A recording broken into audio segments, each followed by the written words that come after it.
All right, Don. So you are a candidate for Fostoria City Mayor, and you've been on council for quite some time. Can you explain about what inspired you to run for mayor in the 2023 election? Well, to tell the truth, I had no intentions of running for mayor until I realized that Mayor Keckler was not going to run again.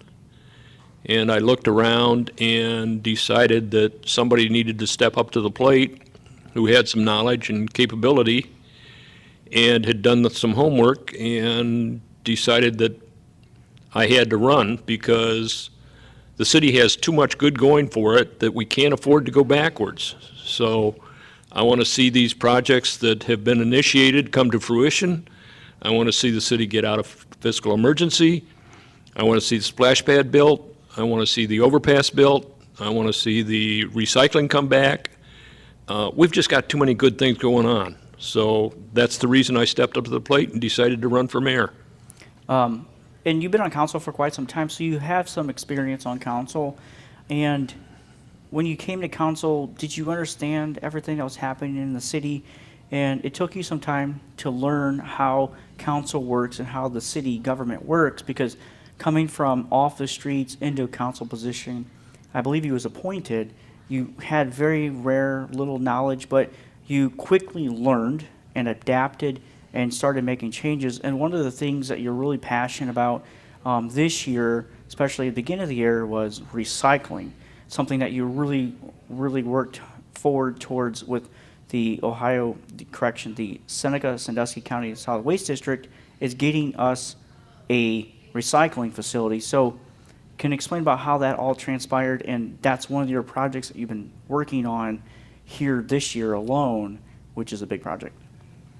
Well, I was elected to city council 2 years ago, so I'm finishing my second year on council. I understood how city council worked because as a businessman, you have to appear before city council from time to time, and you have to know what's going on basically in the city. So the learning curve was not a large one. The recycling effort, yes, we need recycling. We need to do a better job of recycling. That entire world is changing. I've learned so much about it. Unfortunately, about half of what gets sent to recycling ends up in the landfill anyway, so we have to do a better job of pre-sorting and getting it separated out. We are going to get recycling in Fostoria. The first thing we have to do is find the location, and the city administration is debating between a couple of different locations. Once they decide where it's going to be located, then we have to pour the pad that the trucks can set the recycling bins on, and they are not on wheels. They can't be moved around, so they have to be set in such a way that the trucks can go in, pick them up, and dump them. And then we also, we are lined up for the OSS Solid Waste District, which has completely new signage and everything else that they are going to give us to help us do a better job of recycling. So yes, it is coming. I am definitely frustrated that it's taken as long as it has, but it is coming down, and if it's not done when I take over as mayor, it will be one of my first projects. And we all know that recycling has been an issue, and it's been crazy the fact that Fostoria has not had recycling in the city for quite some time. We've had some temporary recycling, and people have used and abused that out to the stadium, which is a very nice facility if you've not been out to the stadium. But it's just crazy how all this plays out, and one of the things that you were very passionate about is recycling. And like you just mentioned, the landfill. As we all know, Sunny Farms landfill, Wind Waste Integrations landfill is just south of Fostoria. And one of the things that you were working on with the landfill was the Senate Bill 119. Can you explain about how you partaked in the Senate Bill 119 early proceedings and all the way up till all the way now in the House committee is where it stands right this time of filming? Correct. Back in March, I wrote a letter to Senator Bill Reineke explaining the challenges that Fostoria has with the landfill. I mean, it's 4 miles from us. We have no authority over the landfill whatsoever, but we get all of the loose trash that flies out. We get the odors. We have the trains coming through town every day. They have to go slow down to 5 miles an hour to make the turn from the east-west tracks to the north-south tracks. We have all of the problems from the landfill, but none of the benefits from the landfill. In the same letter, I also talked about how Seneca County, as a part of the Ottawa-Sandusky-Seneca County Solid Waste District, has no vote. Yes, they have 3 votes, but they get outvoted 6-3 on every issue that comes along. As a result of that letter, at the end of March, Senator Reineke and I had breakfast along with Seneca County Commissioner Bill Frankert and Mayor Eric Keckler, and Senator Reineke outlined for us what his thoughts were for Senate Bill 119, wanted to know if he was on the right track. We told him he was absolutely on the right track, not just on the right track, but we applauded him because he was so creative in the way he wrote this bill and the way this bill is crafted. This bill has made changes in the OSS Solid Waste District relationship already. Seneca County now has 3 strong votes and they are listened to. For years, Ottawa and Sandusky County took the money and ran and left Seneca County with the dribs. So it's already made a change. Now, if it passes and we need to get it through the House, it's currently in committee, and then we need to get it signed by the governor. If it passes, then if we want, we can form our own solid waste district in Seneca County, and we can have all of the authority over the landfill. Wyandotte County has their own solid waste district. Hancock County has theirs. Wood County has theirs. Why not Seneca? Why are we in this relationship with Sandusky and Ottawa County? Sandusky County doesn't even have a landfill. They get the money, but they contribute nothing. It's just not a fair relationship. And that's not a good thing to have. And that's one of the things that is being worked out in Senate Bill 119. Like you said, it's in the House committee. It has to get passed and then go to the House session and pass there, and ultimately could sit on the governor's desk for quite some time. And then once the governor signs it, then it's another 90 days. So this could be a long, lengthy process. So don't think that once it passes in a couple weeks that it's going to be law. It's still a lengthy process to become law. One of the other things that we have the issue in the city of Fostoria is sidewalks. You briefed that at one of the forums previously. Is we have sidewalks. We have a lot of people that don't drive, and we have a lot of kids that walk to school, and a lot of people that just like to go out and enjoy the environment because, we're post-COVID. A lot of people want to get out of their houses and enjoy the evenings and the nice weather that we have here in the city of Fostoria. And one of the things is we have sidewalks. What is your takes on trying to fix the sidewalk issues that we have here in the city? I think we're going to have to be creative. The sidewalks are in terrible shape. One of the first things we're going to do is we're going to go after a grant for sidewalks to schools because our school children have to walk in the streets. We don't have sidewalks on Summit. We don't have sidewalks on Park Avenue. And these children have to walk in the street, which is just not right. So that's going to be one approach. Another approach, I think, is some of these grants that are available for money. Maybe we get a grant where we provide the last 20% for the fixing of a sidewalk in front of a building. Some of these sidewalks are in atrocious shape. They are trip hazards. You cannot run an electric scooter or a wheelchair down some of these sidewalks. Those people, unfortunately, have to drive in the street. And that's very dangerous. It's very dangerous. And in combination with that, people aren't shoveling their walks in the winter. So you can't walk on the sidewalks in the winter. We have to clean up this sidewalk problem. It's a major problem in the community, and it's been neglected for far too long. And who would have known that we'd be talking about sidewalks today? Out of all the issues that we have, but that is an issue in the city. And also another issue that you're working on is the finance department. We know that there was the auditor issues earlier in the year, but you have taken a strong approach at the finance departments of the city, and once elected, that you would help with the transparency of the finances. And one of the things that you're really passionate on, and even your candidate is as well, is getting out of fiscal emergency. What plan would you put in place to get out of fiscal emergency?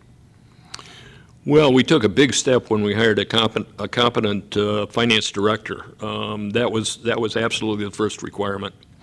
The second requirement is we have to have a rainy day fund that equates to almost 1 year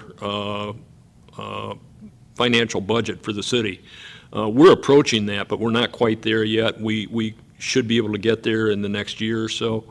And then finally, we have to be capable of closing the books on a monthly basis, and we have to dot the i's and cross the t's for the state. There are a lot of small things that aren't being done, that haven't been done in a long time.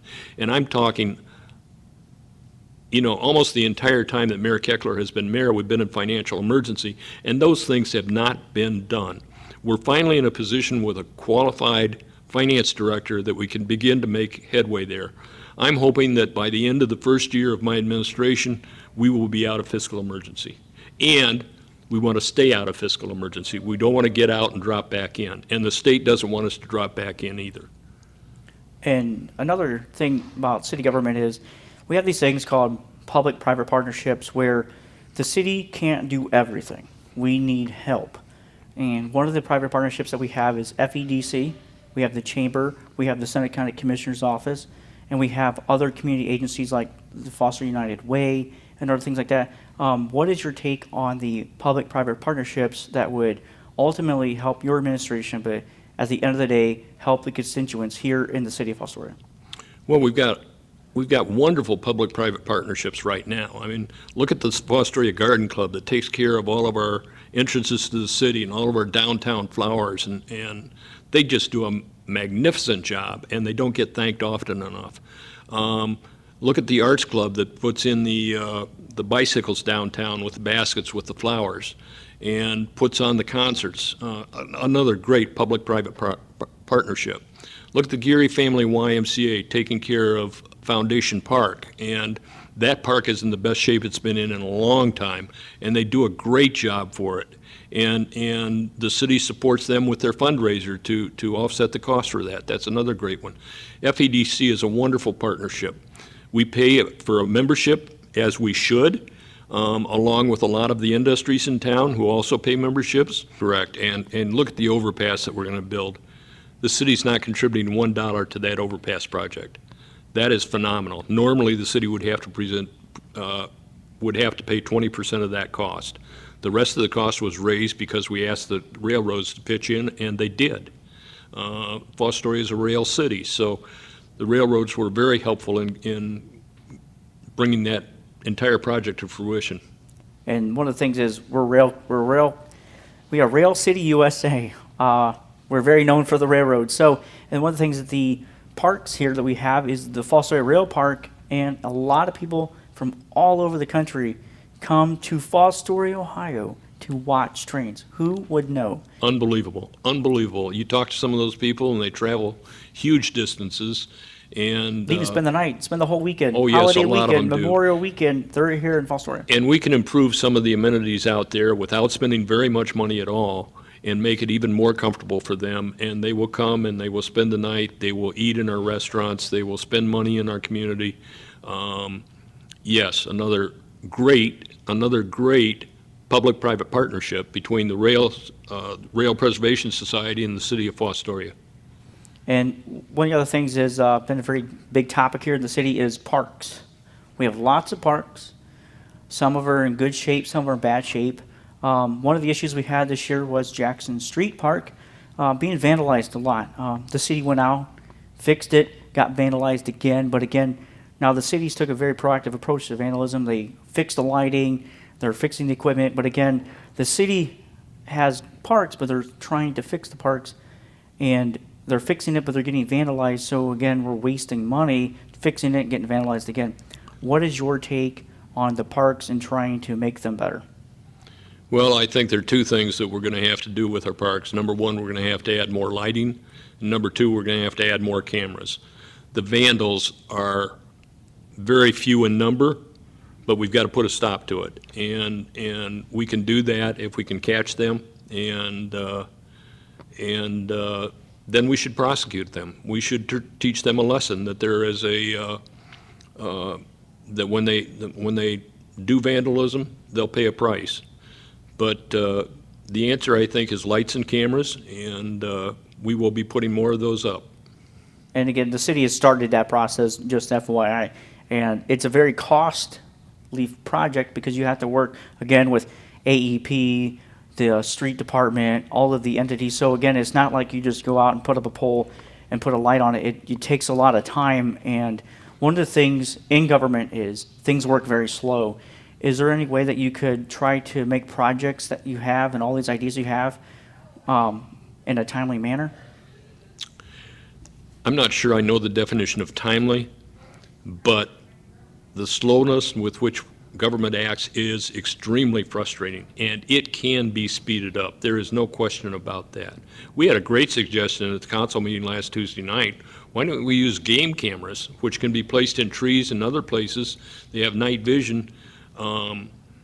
A great suggestion is how to solve some of the vandalism problems around town, and very inexpensive. So there are a lot of little things we can do.